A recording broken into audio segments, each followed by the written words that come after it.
Choi grabs a blade mid-swing with his bare hand. The crowd doesn't even process it yet. 1 second there's a monster of a man bringing down a sword meant to cut him in half. The next second that sword is stopped dead, gripped in 2 fingers, and the weak rookie, everyone wrote off before the match even started, is just standing there, bored.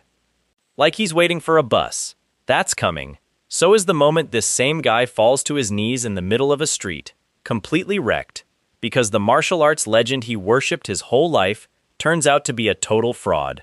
So is the 6-month fight where he pushes his own body so far past its limit that reality itself starts bending around him. So is the 9-headed monster he turns into dinner. Not defeats, dinner. And so is the vision that's going to end this part of the story. A sea dragon the size of a skyscraper, tearing an airport apart while our guy stands there watching it happen before it's even happened. None of that makes sense yet. Good, let's rewind, because this story starts with a kid who just wants to get strong and ends up spending 10,000 years finding out exactly how strong can get. His name's Choi Yong-sung. Before any of the god-tier stuff, he's just a high schooler with a hunter license, ranked C. In this world, humans get pulled into portals, gates, that connect Earth to a monster-infested dimension called the Abyss, and depending on how much raw power you can throw around, you get graded. F is basically civilian. S rank is, can flatten a city block by sneezing. There are fewer than 10 S ranks on the entire planet. Choi's not one of them, not even close. He's using a martial arts class nobody respects, something called the Divine Celestial Technique, while everyone around him is slinging fireballs and swinging enchanted weapons. Magic is flashy. Martial arts, in this world, is the equivalent of bringing a butter knife to a gunfight. People look at Choi and see a kid who picked the losing build. But here's the thing about Choi. He doesn't care what anyone thinks his ceiling is. The guy is obsessed. Not trains twice a week obsessed. Obsessed like training is oxygen. So when he gets the chance to make a deal with an actual goddess, the goddess of balance, to get access to a private training space in the Abyss where he can push himself without dying to random monsters, he doesn't hesitate for a second. This is supposed to be simple. She opens a safe pocket dimension, drops him in, he grinds, he comes out stronger. Standard deal. Except the storm hits. A massive magical storm tears through the goddess's domain right as she's transporting him, and instead of landing in a nice safe training room, Choi gets flung straight into the deepest, most lawless part of the Abyss. No safety net. No goddess watching over him. No way out.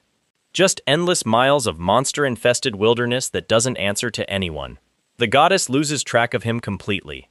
As far as she knows, the kid she just recruited might already be dead. He's not dead. He's furious, disoriented, and completely alone, in a place where the wildlife wants to eat him, but he's alive. And here's where the story really kicks into gear, because Choi doesn't spend his time down there panicking about getting home. He starts training. Picture this: a teenager, dropped into a realm built to kill him, and his first move is basically, okay, well, guess I've got time now. He starts fighting whatever crosses his path just to get reps in. He eats what he can find, including things that would kill a normal person, because half the food in the deep abyss is poisonous and he doesn't exactly have other options. That's actually how he meets Onyx. Onyx is a stone serpent, huge, ancient, and by all logic should have flattened Choi the first time they crossed paths. Instead, something clicks between them. Onyx starts sticking around. When Choi's starving and about to eat something toxic just to survive, Onyx offers up pieces of its own body instead. When things get rough, Onyx is just there. It becomes the closest thing Choi has to a companion in a realm that has zero interest in keeping him alive. Years pass, then decades, then centuries. Choi eventually claims an old demonic building as his base of operations and starts calling it the Demon Inn, which honestly sounds a lot cozier than what it actually is. A fortified home he's carved out in hostile territory, where he trains non-stop using techniques that shouldn't work as well as they do. One of his signature early moves is legitimately called the chair fist. Yes, a chair. Yes, it works. When you've got centuries to kill and nothing but raw determination, you find out that the weak martial arts style everyone clowned him for on Earth actually scales insanely well when the person using it refuses to stop improving. This is where the story starts pulling off its first big trick. Choi isn't grinding toward becoming a slightly better hunter. He's grinding toward something Earth doesn't even have a word for. Enter Viragos. Varagos is a member of the Dominator of Blood and War's bloodline, a genuine high-tier demon, the kind of threat that would send an entire hunter squad running. Choi picks a fight with him anyway, and what follows isn't a quick clash. It's 6 straight months of non-stop combat. Not 6 months of occasional skirmishes, 6 months where Choi is constantly pushing his body and his ki past every limit he's ever had, getting broken down and rebuilding himself mid-fight, refusing to quit even when quitting would be the reasonable move. By the end of it, something in Choi shifts. He unlocks something called Celestial String, and in that moment, he doesn't just win the fight, he achieves what's called resonance with the world. That's the trigger. That's the exact second Choi stops being a guy training in the abyss and starts becoming something else entirely, a constellation. If you're not familiar with what that means in this world, think of constellations as outer gods, beings that exist above the mortal hunter and monster food chain, who draw power from worship, from followers, from proving themselves against impossible odds. They're the ones who set up the systems, run the deals, and occasionally mess with mortal lives for fun or leverage. And Choi, a former C-rank human who couldn't even get respect on Earth, just became one, entirely through his own effort. Nobody handed him this. No divine bloodline, no chosen one prophecy. He fought his way into godhood one punch at a time. He's not done though, not even close. Not long after, Choi runs into a 9-headed hydra, the kind of monster that regenerates its heads as fast as you can cut them off, which is exactly why most things that fight a hydra either give up or die trying. Choi doesn't do either.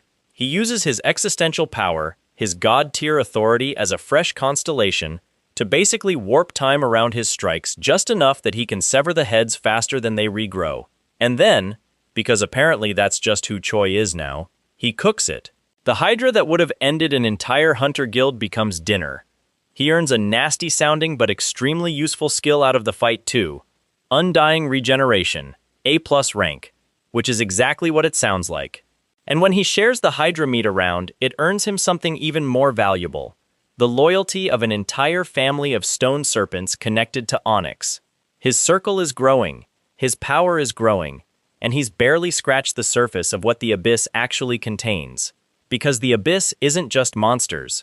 It's politics. Divine politics. Choi crosses paths with a constellation called the Master of Nightmares, sometimes referred to as the Constellation of Dreams and Greed, who turns out to have a childlike appearance but a very sharp mind for how the constellation game actually works. Instead of clashing, the two form an alliance, and through her, Choi gets introduced to how this whole world of gods operates. Territories, contracts, rivalries, faith economics. He also links up with the Cat of Lava and Magma, who becomes this sarcastic, deal-making, gambling-obsessed advisor type. Picture a divine blacksmith who also really wants you to try his gacha loot boxes. It's genuinely funny watching an ancient world-ending entity get this excited about randomized item pulls. But hey, gods have hobbies too. With allies now backing him, Choi doesn't slow down. Over what amounts to centuries of ongoing conflict, he starts taking on rival constellations directly. Beings with names like the Cardinal of Plague and Darkness, the Clockwise Needle, and the Voice from the Deep Sea. These aren't throwaway fights. Each one is a genuine, dangerous, divine-tier war, and each one ends the same way. Choi walking away stronger, his reputation as an unstoppable force, spreading further through the deeper layers of the Abyss. And then there's Odegon. Odegon starts off as the Goblin King, a sorcerer being hunted down by a monstrous wolf called Akka Fenrir. Choi steps in and saves him. No hesitation, no calculation about whether it's worth the trouble, just straight-up steps between a goblin and a wolf that could have torn him apart. It works out. Odegon survives, and in gratitude, doesn't just thank Choi and move on. He devotes himself to him completely. This turns out to be a bigger deal than it sounds, because Odegon's rescue means the entire goblin population under him starts worshipping Choi too. Remember how constellations grow their power? Through faith, through followers believing in them? An entire race suddenly bowing to Choi bumps him up from up-and-coming constellation to genuine mid-tier status. And on a lighter note, Odegon himself turns out to be a fantastic addition to the cast. Dude can polymorph into a ridiculously handsome human form, becomes Choi's loyal healer and general right-hand man, and somehow, despite being an ancient magical goblin king, develops a full-blown addiction to mobile games. It's one of those details that shouldn't work in an epic power fantasy story, and somehow makes it even better. So at this point, picture where Choi's at, centuries deep into a realm that was supposed to kill him within days. He's got a loyal stone serpent, a devoted goblin healer with a phone addiction, alliances with actual gods, a defeated demon lord under his belt, a dead hydra in his stomach, and a growing collection of worshippers fueling his rise as a constellation. And he still hasn't gone home. That's about to change, but not the way you'd expect. Because when Choi finally does make it back to Earth, it's not through some grand triumphant return. It's an accident. A spatial rift he and Odegon stumble into that just so happens to dump them straight into the middle of a low-rank Earth dungeon, with zero warning and zero idea how much time has actually passed while they were gone. Spoiler, it's a lot of time. And what Choi finds when he steps back onto Earth is going to hit him a lot harder than any demon lord or hydra ever did. Let's rewind even further back, because there's a stretch of Choi's Abyss years that never got the full spotlight. The actual day-to-day of surviving down there, before he was punching demon lords and eating hydras for dinner. Picture this: no phone, no calendar, no way to even confirm the sun still exists somewhere above him. Just Choi, alone, in a realm that operates on completely different rules than anything back home. The first few years aren't glamorous. They're brutal in a boring, grinding way. Figuring out which plants won't kill him, which water sources are safe, learning the hard way that safe and safe enough are two very different categories when you're this deep in hostile territory. This is where Onyx really earns its spot as more than just a cool companion character. Early on, before the loyalty's fully established, Onyx is honestly terrifying. A stone serpent big enough to swallow a house, the kind of creature that should have ended Choi's story in the first few months. Instead, something happens during one of their early encounters. Choi doesn't run. He can't outrun something that size anyway, so instead of fleeing, he just fights back, stubbornly, repeatedly, getting smashed around and getting back up, over and over, refusing to just accept getting eaten as the ending to his story.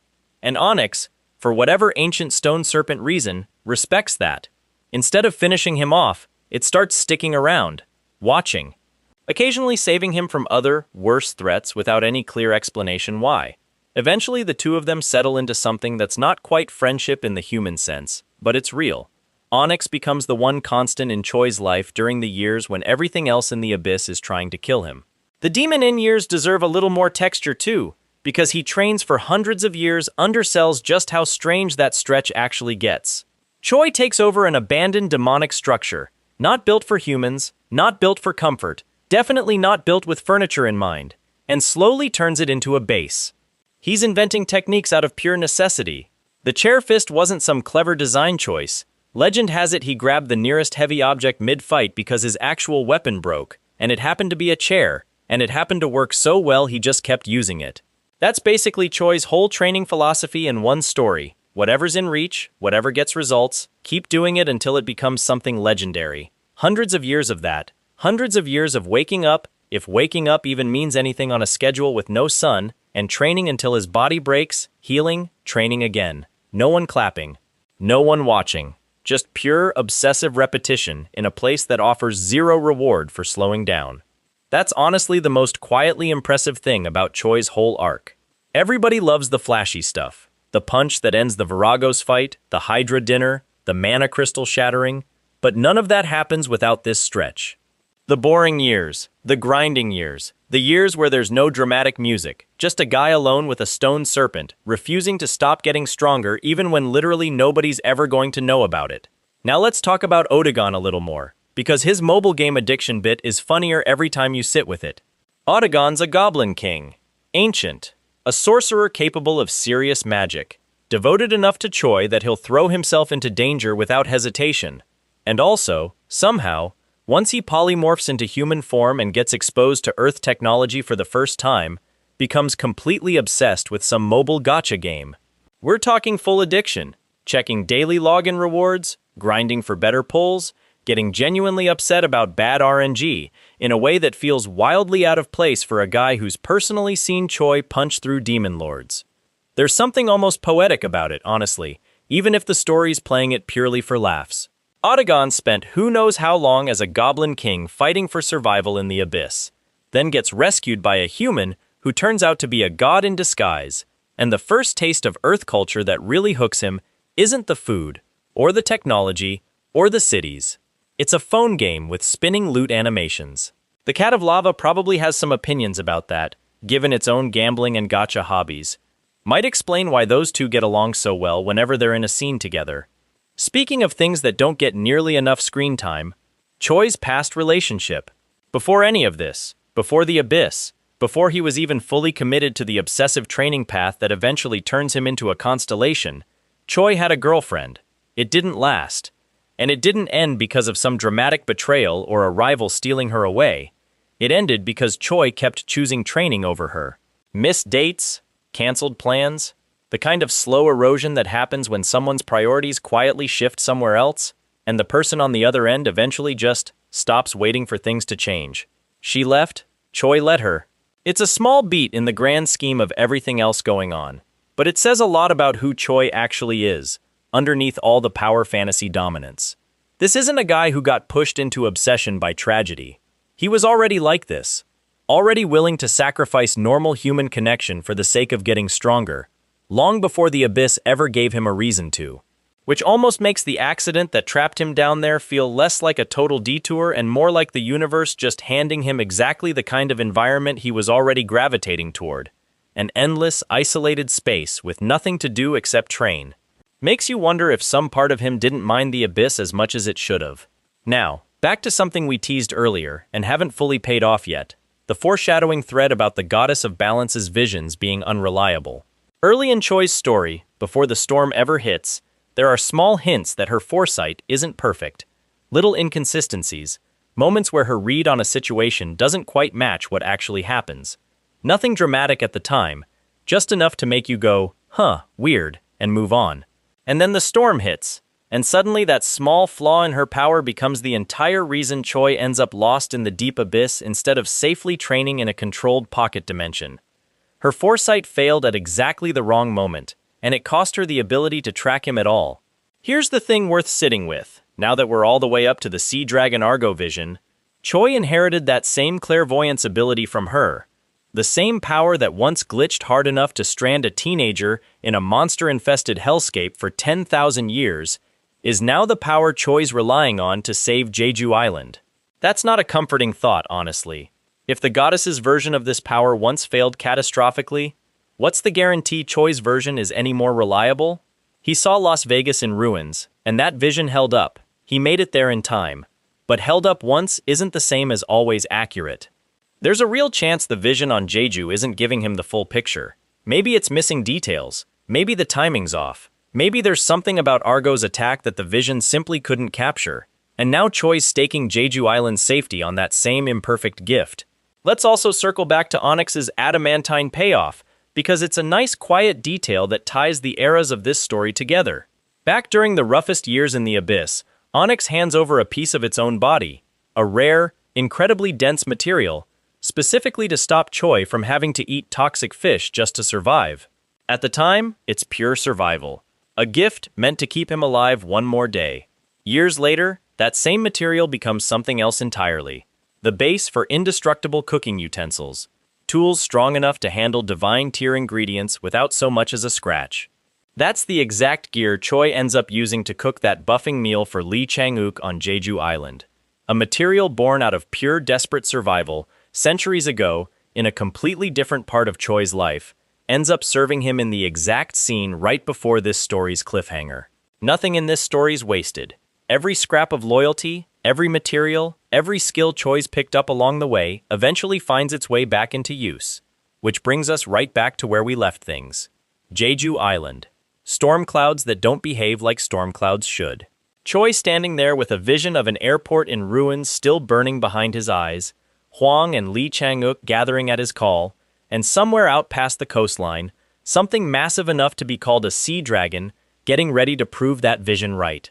Every arc up to this point has been building the case for exactly how strong Choi's become. The Hydra, the Demon Lord, the Arrow Storm, the entire UHC bracket falling to a single punch each. But every single one of those fights had one thing in common. Choi already knew he could win going in. Argo's the first fight where the only warning he's got is a flash of imperfect divine foresight, and a countdown he can't actually see. That's exactly the kind of fight worth showing up for. Let's dig into something that's been sitting in the background this whole time, how the hunter sports world actually works. Because once you understand it, half of Choi's public rise makes even more sense. The UHC isn't just one big tournament. It's closer to a full sports ecosystem. Leagues underneath it, regional circuits feeding into it, sponsorship deals, broadcast rights, the whole machine. The Six-Star League sits as one of the major stepping stone circuits, a proving ground where hunters build reputation before they're even eligible for UHC-level competition. Most fighters spend years climbing through circuits like that before they get anywhere near a UHC stage. Choi skips basically all of it, walks straight into C-class preliminaries as an unranked nobody, and by the time he's done sweeping the bracket, the entire structure that's supposed to slowly build a hunter's reputation over years just gets short-circuited in a matter of weeks. That's part of why the backlash and disbelief hit as hard as it does. This isn't some scrappy underdog slowly climbing the ranks the normal way. This is a system built on gradual proof of strength getting completely bypassed by a guy who already proved everything he needed to prove 10,000 years ago, somewhere nobody on Earth was watching. And the other side of the world tech deserves a deeper look too, because it's honestly one of the cleverer pieces of world building tucked into this story. Originally, it's a Constellation invention, divine beings staging battles in a fully simulated space so they can settle disputes, test strength, or just entertain themselves without leveling actual cities in the process. Somewhere along the line, that same tech gets adapted for human use. Repackaged into the Hunter League system, Earth now runs its biggest competitions through, which means every big UHC broadcast people are watching, including every single one of Choi's fights, is technically running on borrowed divine technology. Nobody in the stands knows that. As far as the general public's concerned, it's just advanced VR arena tech, cutting-edge stuff built by some engineering team somewhere.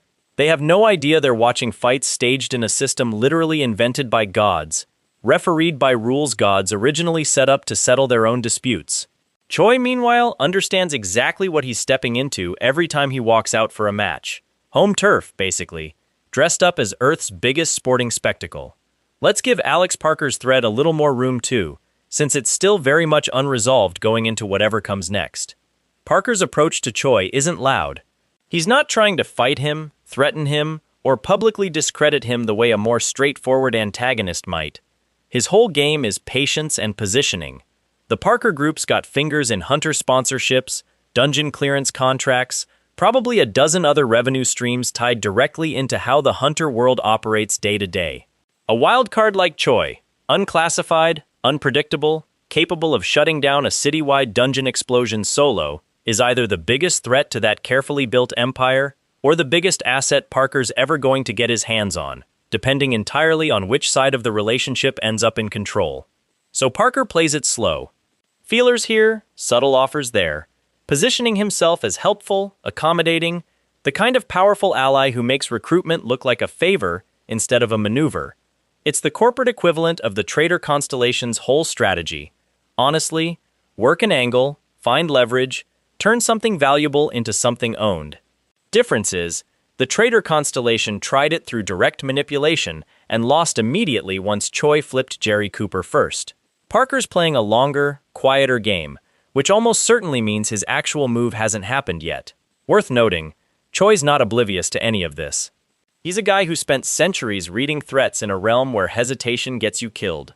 Parker's subtlety isn't fooling him. It's just that Choi hasn't decided yet whether Parker's worth treating as an actual problem or just background noise to keep an eye on while bigger things, like say, a sea dragon, take priority.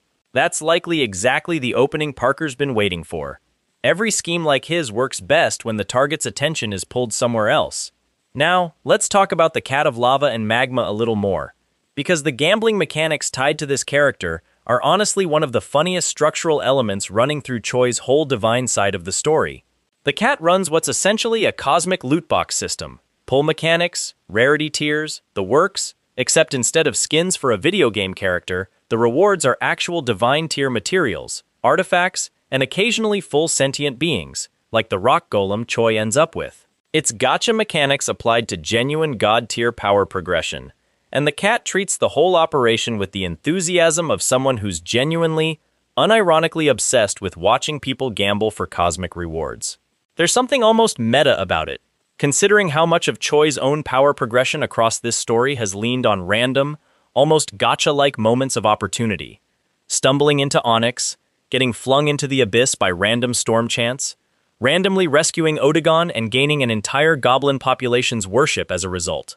The cat's loot box business is basically the divine world formalizing the same chaos that's been fueling Choi's rise this whole time, except now there's a sarcastic cat-shaped blacksmith running the odds and taking bets on the side.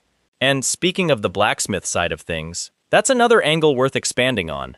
Beyond the gambling, the cat handles actual forging work, the kind of craftsmanship needed to turn raw divine materials into usable gear. This ties directly back to Choi's own cooking and crafting arc with Onyx's adamantine. Choi didn't figure out how to work that material entirely alone. There's a whole undercurrent of divine crafting knowledge flowing through his alliance with the cat that helped him turn monster-tier materials into indestructible tools in the first place. It's a small connective thread, easy to miss with everything else going on, but it's there. Another example of how none of Choi's skills or gear ever exist in a vacuum. Everything traces back to some relationship, some fight, some moment of loyalty earlier in the story. Let's also spend a little more time on the emotional core sitting underneath the whole Xiaowan Li situation, because there's more nuance there than idol turned out to be a fraud, hero gets sad.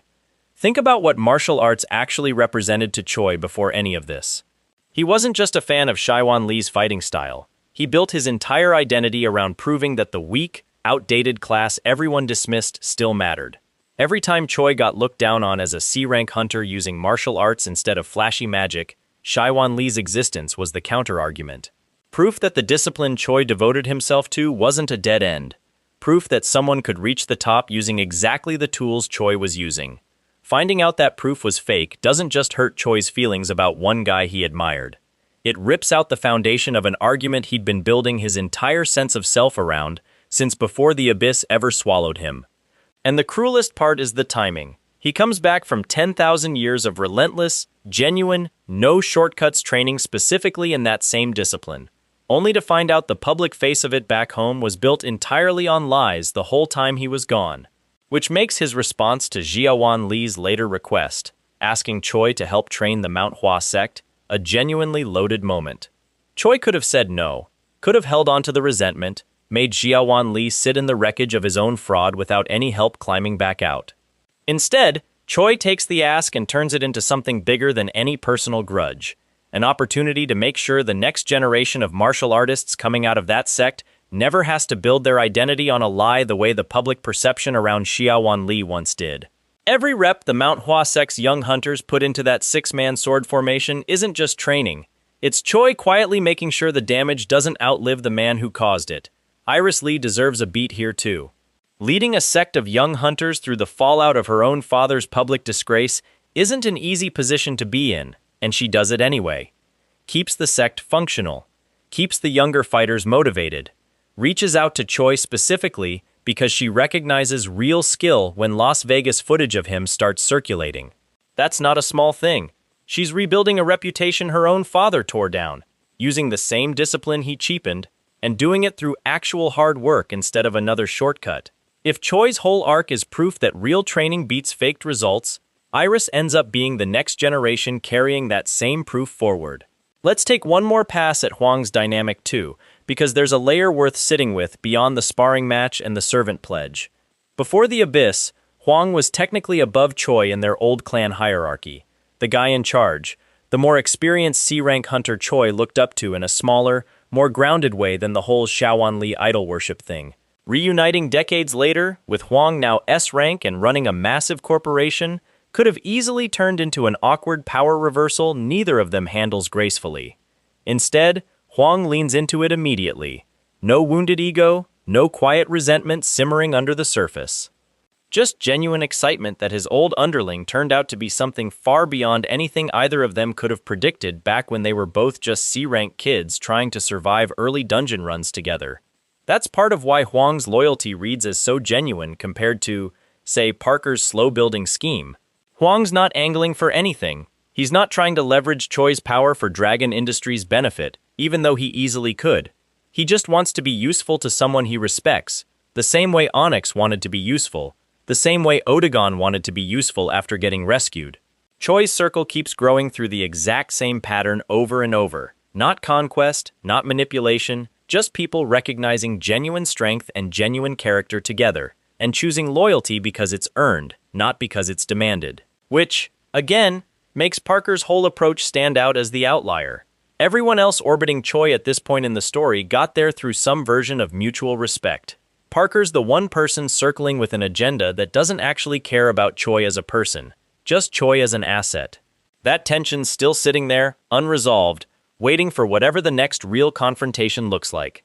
Now, back to Jeju Island, because that's where this part of the story actually needs to land. Everything we've circled back through, the Abyss years, Onyx's loyalty, Odegon's ridiculous phone addiction, the girlfriend who left because Choi chose training over her, the goddess's unreliable foresight, Parker's quiet scheming, Huang's genuine devotion, Iris rebuilding her father's shattered legacy, all of it's been quietly reinforcing the same idea. Choi's strength never came from nowhere. It came from thousands of small choices, thousands of small relationships, thousands of hours nobody was watching.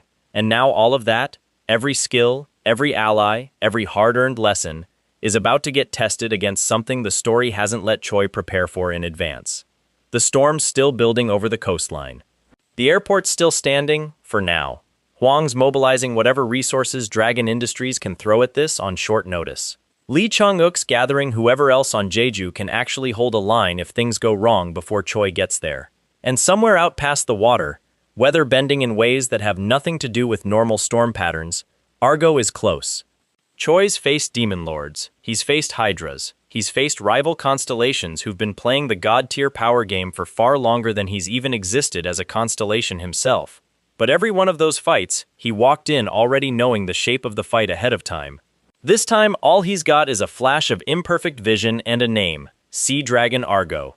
Everything else, he's about to find out in real time, the same way Earth's about to find out exactly what happens when the guy who once ate a 9-headed hydra for dinner decides a sea dragon isn't allowed to level an airport on his watch. Whitaker's the technical mind of the squad. Less about raw combat power, more about reading a battlefield, calling out enemy patterns before they fully develop. The kind of hunter who makes everyone else's job easier just by being sharp about positioning and timing.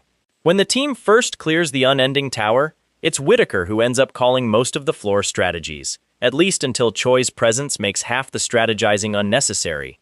There's an adjustment period there. A guy who built his whole value around tactical thinking, suddenly working alongside someone who can just brute force problems that used to require careful planning. Instead of resenting it, Whitaker leans into a different role. Instead of planning around what the team needs to survive, he starts planning around how to actually use Choi's insane baseline power more efficiently, treating him less like a wild card and more like the biggest weapon in the arsenal that just needs proper deployment. Elia's the healer support type, and her early dynamic with Choi is honestly one of the funnier undercurrents on the team. Support class hunters usually have a very clear, very necessary job. Keep everyone alive, manage stamina and mana, patch up damage mid-fight. Except Choi barely takes damage worth patching, and when he does, Undying Regeneration handles most of it before Elia can even get a spell off. She spends the first few missions with the team feeling almost redundant whenever Choi's in the fight directly, which is a rough feeling for someone whose entire training's built around being essential. It's Elizabeth, interestingly, who ends up pointing out the obvious fix: redirect Elia's focus toward the rest of the team instead of Choi, since everyone else on the roster very much still needs a competent healer keeping them upright, while Choi handles the scarier stuff solo.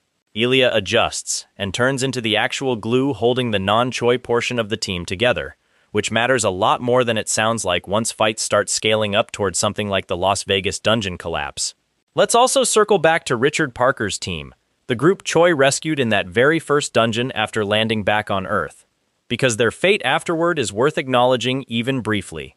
After Choi gets them fed and safely extracted from the demon's mirror of delusion, Richard's squad doesn't just vanish from the story as a one-off rescue beat. Word of what happened down there, a stranger nobody's ever seen before showing up out of nowhere, clearing threats effortlessly, feeding an entire starving team back to health using ghoul meat like it's nothing, becomes some of the earliest rumors circulating about Choi before he's even officially re-evaluated by the Hunter Association. By the time Choi's crushing the UHC prelims on broadcast, there's already a small pocket of hunters out there going, "Wait, is that the same guy who saved us in Nevada?" It's a quiet detail, but it means Choi's reputation didn't start with the tournament. It started in the dark, underground, with a handful of hunters who genuinely thought they were about to die before some stranger from nowhere fixed everything. Worth expanding on the dungeon classification system a little more too, since it's been mentioned but never fully broken down. Gates get ranked the same way hunters do, F through S, and that rank determines everything about how a dungeon's treated. How many hunters get assigned to clear it, how much time they're given before the timer runs out, what kind of resources or backup get authorized if things go wrong. An F or E rank gate might get handled by a couple rookie hunters in an afternoon. An S rank gate needs coordinated teams, sometimes multiple guilds working together, and even then there's real risk of failure. The scary part of the system is what happens when a dungeon isn't cleared in time. That's the dungeon explosion mechanic. The barrier separating Earth from the abyss essentially fails, and whatever's inside the dungeon doesn't stay contained anymore. It floods out into the surrounding area, monsters and all, converting a controlled, containable threat into an open, spreading one. The higher the dungeon's rank, the worse an explosion gets, which is exactly why the Las Vegas situation was such a big deal. A dungeon that should have been handled well before its timer expired instead blew open right into a major population center, and the only reason it didn't turn into a full-blown catastrophe is because Choi got there fast enough to cut the chaos off at the source before it could fully spread. It's also worth noting how rare Choi's specific situation actually is within this system. Most hunters spend their entire careers slowly climbing the rank ladder, gate by gate, proving themselves incrementally over years. Choi walks back onto Earth after his accidental 30-year absence and, within what amounts to a handful of months in story, goes from unranked nobody to B-class tournament sweeper to someone personally shutting down a citywide dungeon explosion solo. There's no equivalent case on record for anyone else in this world's history, which is exactly why guild leaders, corporate players like Alex Parker, and honestly the entire Hunter Association keep quietly scrambling to figure out how to even categorize what he is, let alone how to manage him. And that scrambling matters, because it ties back into why nobody's figured out Choi's actual constellation status. The Hunter world has systems built to measure human limits. Ranks, circles, monocrystal tests. None of those systems were designed with a god-tier being in mind, hiding in plain sight, using a weak martial arts class specifically because it doesn't draw the same scrutiny flashy world-ending magic would. Every test Choi takes either breaks outright, like the crystal, or gets fudged into the closest human-scale approximation the association can justify, like his B-class placement. As far as Earth's official records are concerned, he's an anomaly, a statistical outlier. Nobody's written actual constellation into any paperwork yet, and Choi's clearly in no hurry to correct that. Let's also give a beat to Dragon Industries itself, since Huang's company has mostly existed as a backdrop so far. It's not just some vague, rich guy's corporation. Dragon Industries operates deep in the hunter support industry. Everything from gear manufacturing, to dungeon clearance contracting, to guild sponsorships. That's part of why Huang being in Choi's corner ends up mattering so much practically, not just emotionally. When Choi needs backup mobilized fast, like on Jeju Island, right at the end of this part, Huang's not just showing up personally. He's got an entire corporation's worth of resources, logistics, and manpower he can pull strings to deploy on short notice. A friendship that started as two C-rank kids in the same clan years ago has turned into Choi having, functionally, one of the most powerful companies in the hunter industry ready to move the second he asks. Which brings the story's structure full circle in a way worth sitting with for a second. Everything Choi's built since coming back to Earth, the team, the reputation, the alliances, the resources, none of it happened because he was chasing power for its own sake this time around. That obsession drove the Abyss years, sure. The Demon Lord fight, the Hydra, the centuries of grinding. But everything since landing back on Earth has been Choi building a support structure almost by accident, one act of decency at a time. Save a starving hunter squad, gain early reputation. Beat a corrupt system fair and square, gain public respect. Forgive an old rival's mistakes and help rebuild what he broke, gain a sect's loyalty. Reconnect with an old friend without ego, gain a corporation's backing. None of it was calculated. It's just what happens when someone with Choi's raw capability also happens to have decent character underneath all that power. Which is exactly the resource pool he's about to need. Because whatever's coming for Jeju Island isn't going to care how impressive Choi's resume looks on paper. The storm keeps building. The vision keeps replaying in Choi's head. The airport, the weather twisting wrong, something massive enough to be called a sea dragon tearing through structures like they're made of nothing. Huang's mobilizing everything Dragon Industries can throw together on short notice. Lee Chang-uk's rallying whoever else on the island can actually hold a line. And Choi, the C-rank nobody who spent 10,000 years becoming something Earth doesn't have a category for, stands there getting ready for the one fight in this entire story he didn't get to prepare thousands of years in advance for. Whatever Argo actually is, however big this fight actually gets, one thing's already certain by everything we've watched Choi do up to this point. He's not going in alone, and he's not going in unprepared. Just, for the first time in this whole story, genuinely uncertain of exactly what he's about to walk into. Existential power is basically the currency of divinity in this world. Every constellation's got some, and how much they've got determines everything about their standing, how strong they are directly, how much influence they can exert over mortal affairs, how seriously other constellations take them when disputes come up. There are a few core ways to actually grow it, and Choi's touched basically every single one of them across his journey.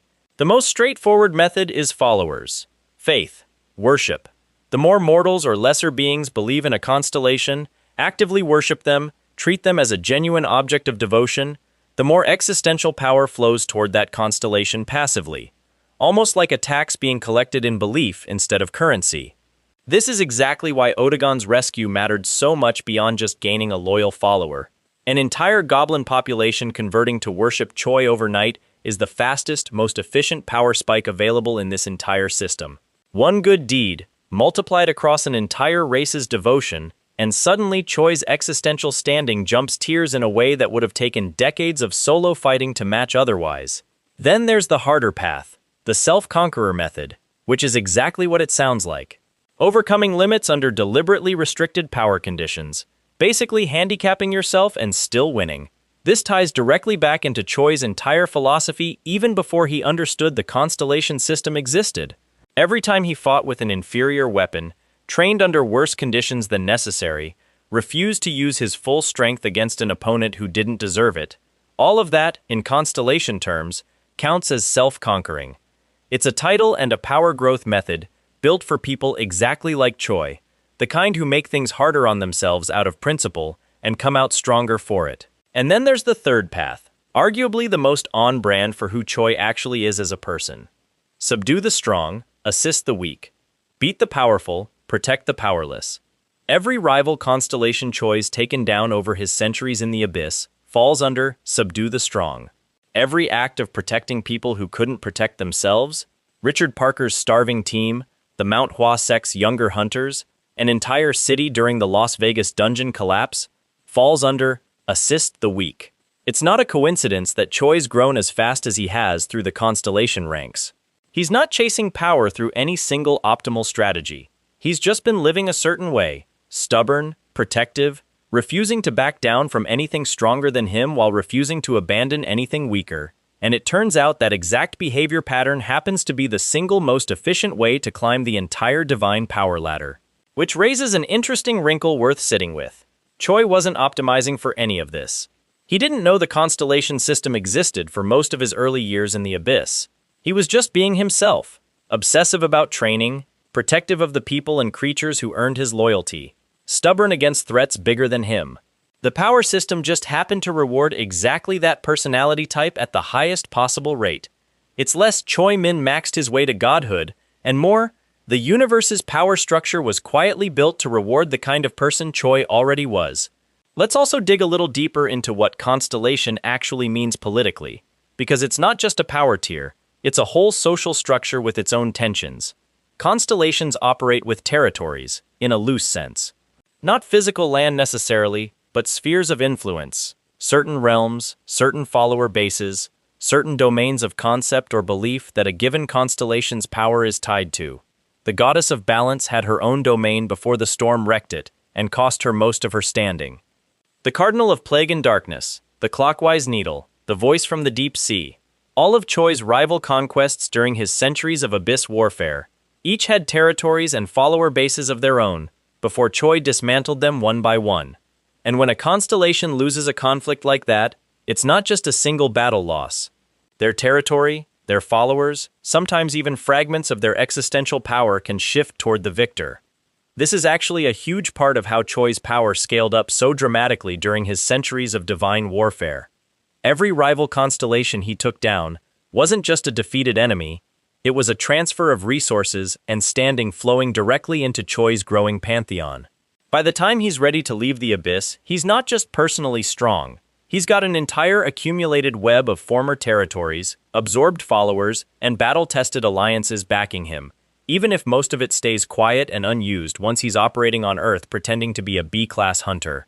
That contrast is honestly one of the funniest and most quietly unsettling details buried in this whole story, if you actually think about it.